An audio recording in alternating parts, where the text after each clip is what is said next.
Hello students, आपका बहुत बहुत स्वागत है हमारे इस चैनल पर। दोस्तों, हम कर रहे हैं आरबीएसई बोर्ड यानी कि राजस्थान बोर्ड की इकोनॉमिक्स कर रहे हैं हिंदी में। तो हिंदी में जो इकोनॉमिक्स हम कर रहे हैं उसका पार्ट जो हम कर रहे हैं वो है मिक्रो इकोनॉमिक्स। मिक्रो इकोनॉमिक्स मतलब व्यष्टि अर्थशास्त्र हम कर रहे हैं। और इसके अंदर जो है अभी तक हमने 3 चैप्टर कंप्लीट कर लिए हैं। चैप्टर नंबर हमारा 4th चल रहा है। चैप्टर नंबर जो 4th है वो है मांग की कीमत लोच, यानी कि प्राइस एलासिटी ऑफ डिमांड। तो ये चैप्टर हमारा चल रहा है। इसको हमने लास्ट लेक्चर के अंदर स्टार्ट किया था। अगर आपने वो लेक्चर नहीं देखा है या लास्ट के लेक्चर अभी तक नहीं देखे हैं तो पहले वो ज़रूर देखें, तभी आगे की चीज़ें समझ में आएगी। ये तो इन्फॉर्मेशन थी न्यू स्टूडेंट्स के लिए।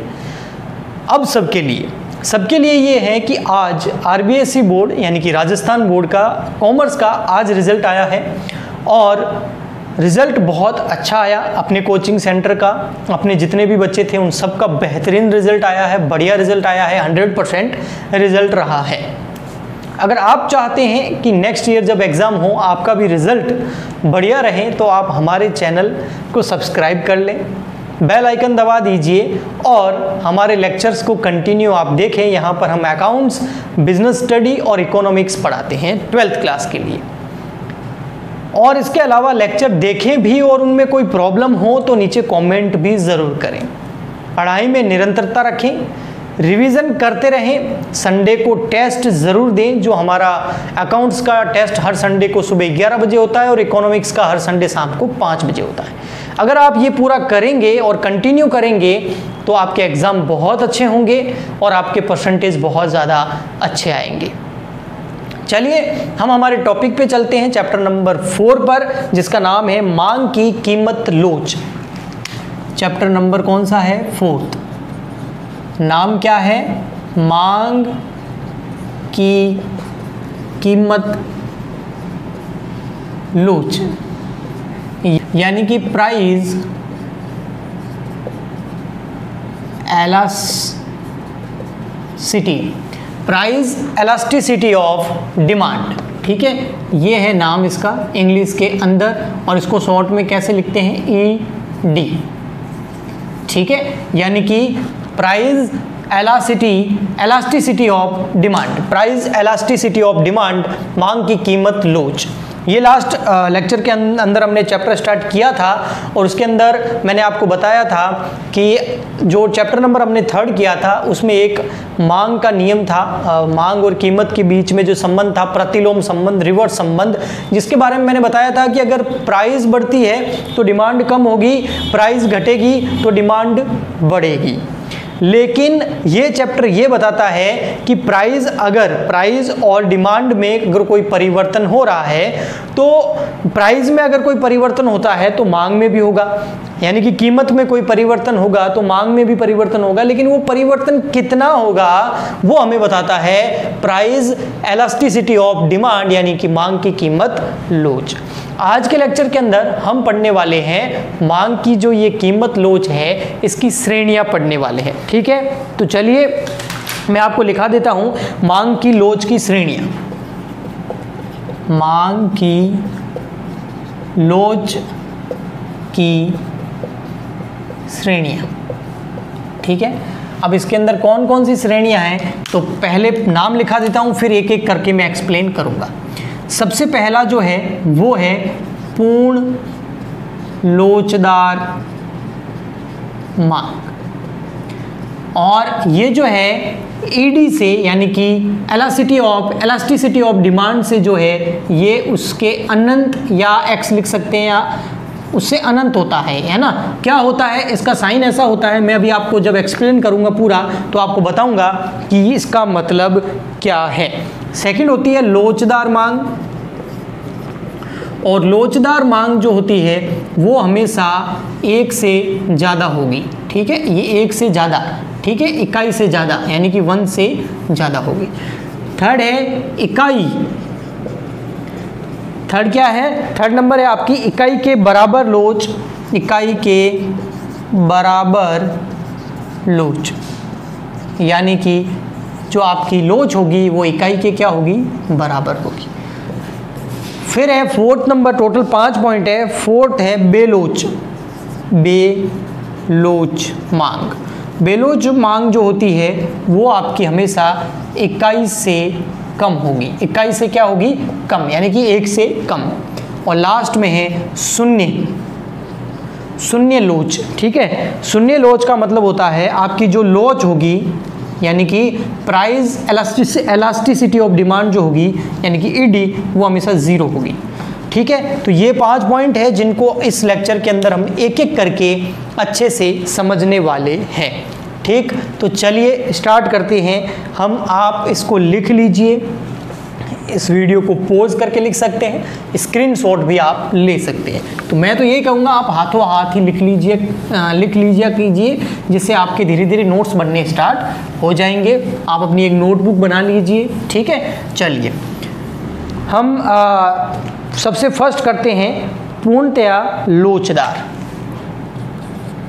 पूर्णतया लोचदार, यानी कि पूर्ण लोचदार या पूर्णतया लोचदार मांग, जिसमें मैंने आपको बताया था जो लोच होगी वो हमेशा अनंत होगी, या एक्स लिख सकते हैं इसको। ठीक है, अनंत का साइन होता है। ये क्या होता है मैं आपको बताता हूँ। देखिए, इसमें मैं कुछ की पॉइंट्स बता रहा हूँ आपको, जिससे आपको पता चल जाएगा ये क्या होता है।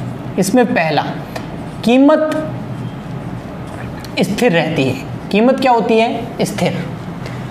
और कीमत स्थिर है मतलब प्राइस में कोई फ्लक्चुएशन नहीं है, लेकिन मांग में परिवर्तन होता है। मांग में क्या होता है? परिवर्तन। और ऐसा जहां होता है वहां पूर्ण प्रतिस्पर्धा होती है। क्या होती है? पूर्ण प्रतिस्पर्धा। ठीक है, पूर्ण प्रतिस्पर्धा। ठीक है, ऐसा जहां होता है वहां क्या होती है? पूर्ण प्रतिस्पर्धा होती है। इसका मतलब ये है कि कीमत में, प्राइस में कोई चेंज नहीं होता, लेकिन फिर भी मांग में चेंज होता है। ऐसा मैं आपको एक इसका मांग वक्र बना के बताता हूं कैसे। जैसे फॉर एग्जांपल ये आपका y अक्ष है, ये आपका x अक्ष है। ठीक है, अब आपकी जो फॉर एग्जांपल जो है प्राइस है आपकी, यहाँ पर कोई एक डिसाइड कर लेते हैं। अब प्राइस तो क्या रहेगी? स्थिर। कीमत क्या रहेगी? स्थिर रहेगी, लेकिन आपकी डिमांड जो है वो चेंज होती रहेगी। ये आपकी हो गई क्वांटिटी 1, Q1 आपकी डिमांड हो गई, फिर चेंज हो सकती है Q2 या फिर Q3। ठीक है, यहाँ पर Q1 कर दीजिए, इसको Q2 कर दीजिए, 3 कर दीजिए, यानी कि पहले ये थी, फिर कम हो गई, फिर बढ़ गई, है ना। तो ऐसा चलता रहेगी, लेकिन प्राइस हमेशा क्या रहेगी? प्राइस हमेशा आपकी स्थिर रहेगी।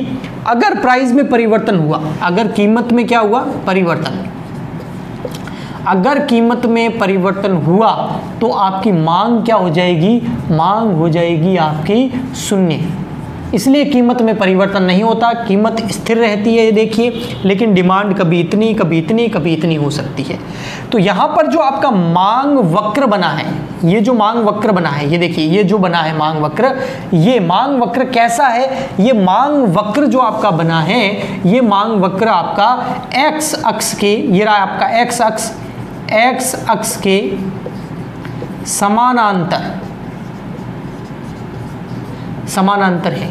ठीक है, आपका यहाँ पर मांग वक्र कैसा बना? पूर्णतया लोचदार मांग के अंदर जहाँ पर आपकी जो लोच होती है वो अनंत होती है, वहाँ पर आपका मांग वक्र कैसा बनता है? एक्स अक्ष के समानांतर बनता है। तो ये हो गई पूर्ण लोचदार मांग, जहाँ पर कीमत स्थिर रहती है, मांग में परिवर्तन होता है। ऐसा पूर्ण प्रतिस्पर्धा में होता है, उसका वक्र ऐसा होता है, कीमत में थोड़ा परिवर्तन भी हो गया तो मांग शून्य हो जाएगी। ये पूर्णतया लोचदार मांग। चलिए आप इसको लिख लीजिए, मैं सेकंड फिर लोचदार मांग के बारे में आपको बताता हूं कि लोचदार मांग क्या होती है। ठीक है, चलिए हटा देता हूं इसको मैं, आप वीडियो पॉज करके लिख सकते हैं, या फिर जो है आप स्क्रीनशॉट भी ले सकते हैं। चलिए हमारा है पॉइंट नंबर सेकंड, लोचदार मांग।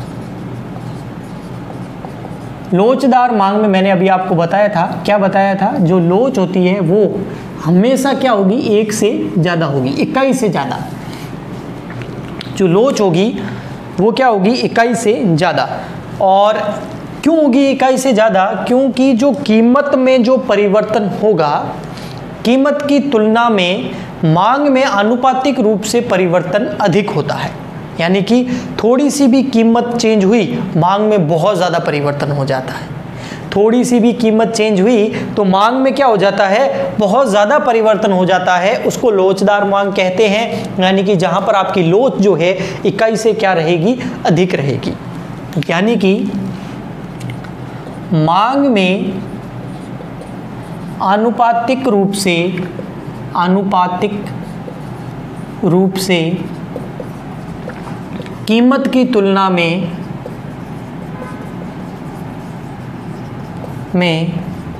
परिवर्तन अधिक होता है। कहने का मतलब मैं आपको यहां पर बताता हूं, ठीक है। कहने का मतलब जो है मैं आपको बताता हूं कि अगर आपकी फॉर एग्जांपल कोई प्राइस है, किसी वस्तु की ये प्राइस फॉर एग्जांपल है, यहाँ पर ये प्राइस थोड़ी सी चेंज हुई लेकिन उसकी डिमांड बहुत ज़्यादा चेंज। ये देखिए डिमांड, देखिए आप, डिमांड मतलब मांग, डिमांड मांग, कीमत, ठीक है। कीमत में देखिए कितना परिवर्तन किया मैंने, थोड़ा सा, लेकिन डिमांड में देखिए कीमत थोड़ी सी बढ़ी, डिमांड बहुत ज़्यादा कम हो गई। अगर कीमत थोड़ी सी घटी और डिमांड बहुत ज़्यादा बढ़ गई, तो देखिए इनमें संबंध कैसा है, इनमें आनुपातिक रूप से कीमत में जो परिवर्तन होता है उसके आनुपातिक रूप से डिमांड में बहुत ज़्यादा परिवर्तन हो जाता है। तो इसको बोलते हैं लोचदार मांग। यहाँ पर आपकी लोच हमेशा इकाई से क्या होगी, ज़्यादा होगी। इसका मैं वक्र बना के बताता हूँ आपको कि इसका वक्र जो है वो कैसा बनता है और ऐसा किन वस्तुओं के साथ होता है वो भी बताता हूँ। तो सबसे पहले ऐसा जो होता है वो विलासिता की वस्तुओं में होता है। विलासिता की जो वस्तुएं होती हैं उनकी प्राइस में थोड़ा सा चेंज होने पर उनकी डिमांड में बहुत ज़्यादा चेंज हो जाता है। विलासिता की वस्तुओं का मतलब होता है ऐश मौज की वस्तुएं, मज़े करने की जो भी वस्तुएं होती है, जहां पर आप सिर्फ ऐश मौज कर रहे हो उन वस्तुओं को खरीद कर, तो उन वस्तुओं की प्राइस थोड़ी सी चेंज होती है ना, लोग उनको खरीदना स्टार्ट करते हैं। प्राइस थोड़ी सी जो है घटती है तो लोग खरीदना स्टार्ट करते हैं, थोड़ी बढ़ती है तो लोग खरीदना कम कर देते हैं। तो विलासिता की वस्तुओं के साथ में ऐसा होता है। इसका मांग वक्र कुछ इस तरीके से बनता है। ये देखिए, ये आपकी फॉर एग्जांपल यहाँ पर ये वाई अक्ष है आपका और ये एक्स अक्ष है, ठीक है। यहाँ पर फॉर एग्जांपल अपन प्राइस और यहाँ पर है अपना डिमांड, ठीक है। यहाँ ये देखिए P1 है, ठीक है, प्राइस है आपकी, और ये प्राइस जो है प्राइस में थोड़ा सा चेंज हुआ। ये देखिए प्राइस में थोड़ा सा चेंज हुआ तो यहाँ पर आपकी पहले डिमांड ये थी, ठीक है।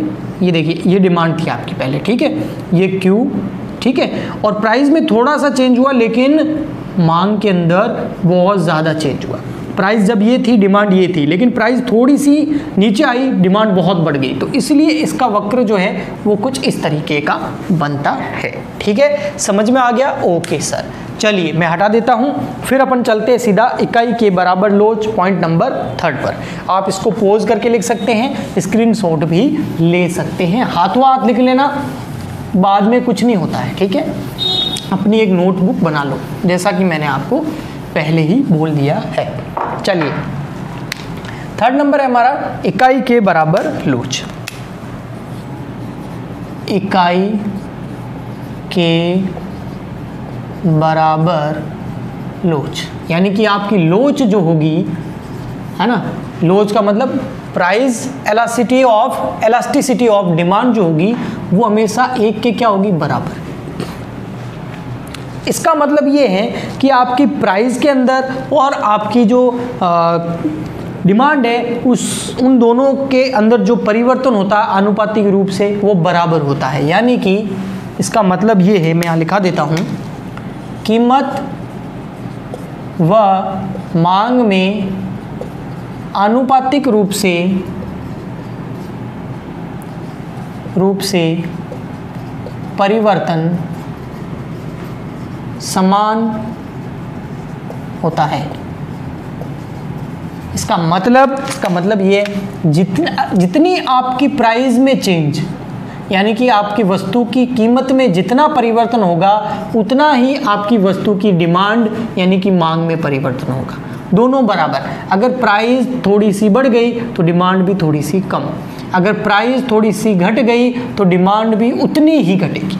यानी कि आनुपातिक रूप से इनमें जो परिवर्तन होता है वो सेम होता है, बराबर होता है, ठीक। इसका मांग वक्र कैसा बनेगा वो मैं आपको बता देता हूं। इसका मांग वक्र जो है कुछ इस प्रकार से बनेगा। देखिए ये आपका y अक्ष, ये आपका x अक्ष, ठीक है।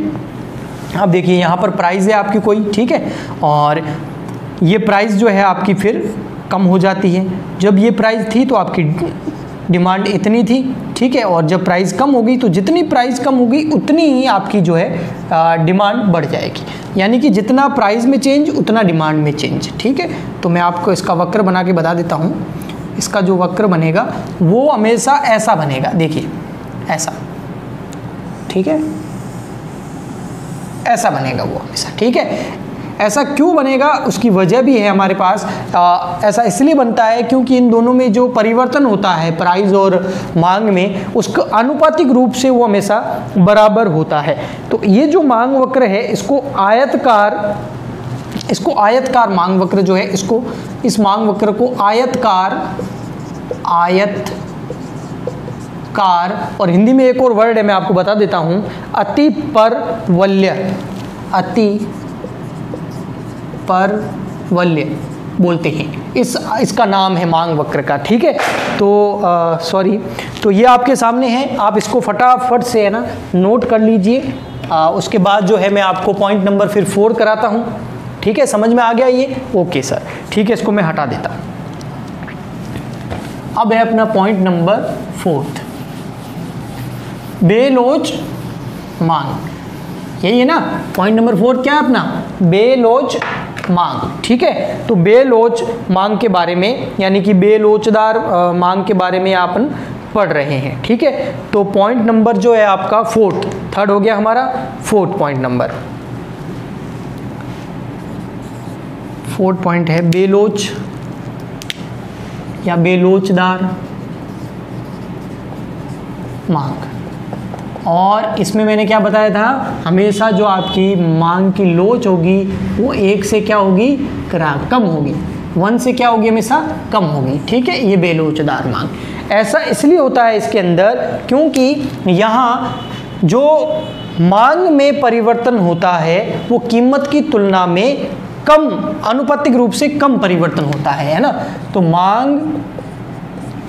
मांग में जो परिवर्तन होता है आपका, मांग में जो परिवर्तन होता है वह कीमत की तुलना में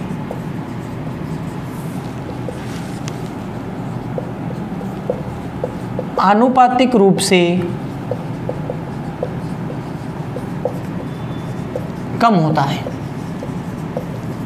अब मतलब क्या है इसका सिंपली भी मैं आपको बता देता हूँ। देखिए इसका सिंपली मतलब है कि आपकी प्राइस में जो परिवर्तन होगा ना, आपकी यहाँ प्राइस है यानी कि आपकी कीमत, और यहाँ आपका है ये फॉर एग्जांपल डिमांड यानी कि मांग।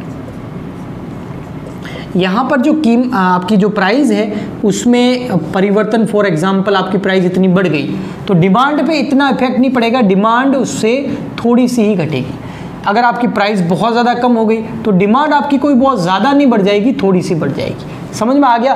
मतलब इनमें जो संबंध होता है वो आप देख सकते हैं। प्राइस में बहुत ज़्यादा परिवर्तन होता है, डिमांड में आनुपातिक रूप से उतना परिवर्तन नहीं होता है।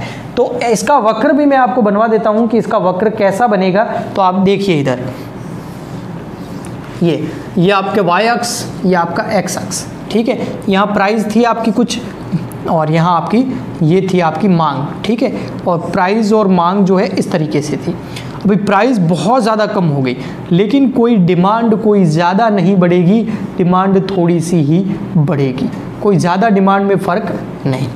तो ये इस तरीके से बनेगा, इसलिए ये वक्र जो है कुछ ऐसा होता है, ठीक है। आपको समझ में आ गया? ओके सर, चलिए अपना लास्ट पॉइंट है और वो क्या है अपना शून्य लोच वाला, ठीक है। उसको कर लेते हैं, इसको आप नोट कर लीजिए फटाफट। शून्य लोच, सॉरी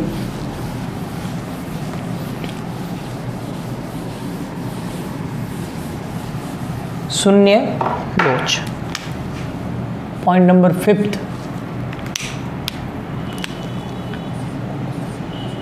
शून्य लोच, शून्य लोच का मतलब यहाँ पर आपकी जो लोच होगी वो 0 के बराबर होगी। ठीक है, और ऐसा कब होता है? ऐसा तब होता है जब आपकी प्राइस में तो फ्लक्चुएशन होता है लेकिन उसका डिमांड के ऊपर कोई प्रभाव नहीं पड़ता। मतलब कीमत में परिवर्तन होने पर उसका मांग पर कोई प्रभाव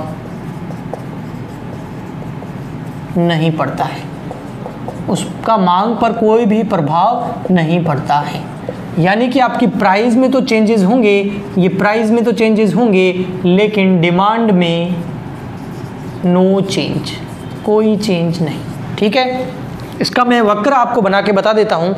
इसका जो वक्र बनेगा वो इस तरीके से बनेगा, आप देख सकते हैं यहाँ, ये आपका y अक्ष, ये आपका x अक्ष। ठीक है, यहाँ क्या हुआ, आपकी प्राइस जो है पहले ये थी और फिर प्राइस आपकी P1 हो गई, फिर आपकी प्राइस P2 हो गई। ठीक है, लेकिन आपकी डिमांड में कोई चेंज नहीं। जब आपकी प्राइस ये थी तब भी डिमांड यही, ठीक, क्वांटिटी यही, जब ये थी तब भी यही, ये थी तब भी यही। यानी कि प्राइस में तो चेंज होता है लेकिन क्वांटिटी में कोई भी चेंज नहीं होता है। और इसको क्या बोलेंगे, ये आपका जो मांग वक्र है, ये आपका जो मांग वक्र है वो y अक्ष के क्या है, समानांतर। ठीक है, जो आपका मांग वक्र है वो y अक्ष के क्या है, समानांतर। तो इसको आप फटाफट लिख लीजिए। ठीक है स्टूडेंट्स, तो आज के लेक्चर के अंदर इतना ही। हम करेंगे फिर नेक्स्ट लेक्चर के अंदर इस चैप्टर को और आगे बढ़ाएंगे। आपको अगर अच्छे से समझ में आया है तो भी कमेंट कर देना, अगर आपको कोई प्रॉब्लम हो तो भी कमेंट ज़रूर करना, लाइक ज़रूर करना है, शेयर भी करना अपने दोस्तों के साथ। मिलते हैं अगले लेक्चर के अंदर, तब तक के लिए गुड बाय, थैंक यू।